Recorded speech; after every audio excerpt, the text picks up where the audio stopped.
পরকালের শান্তি পাইব পাগলা গেলে সোনার মদিনায়। ঠিক নিয়ে এই জন্য বাবা রে এই পাগলা বলে হুজুর সমাধান করলাম কি বলবো নি? হ্যাঁ, এই চিন্তা ভাবনা করে বল।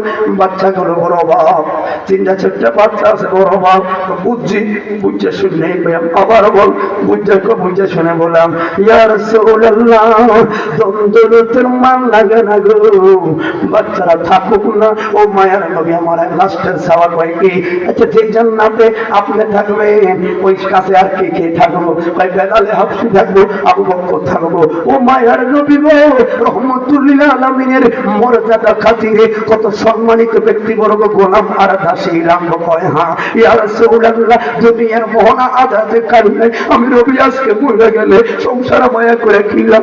মায়ার নবী গো, আমার 2 নাম্বার চাওয়াটা হলো সেই জান্নাতে নবী থাকবো, ওই জান্নাতে তো আমি থাকবো। কয় হ্যাঁ, ওই নূরের নবীর খেদমতের জন্য কত লোক লাগবো ইয়া রাসূলুল্লাহ?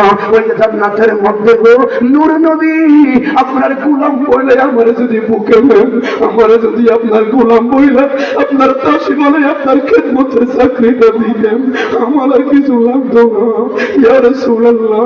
ওই জান্নাতে যেই জান্নাতে আপনি থাকবেন ওই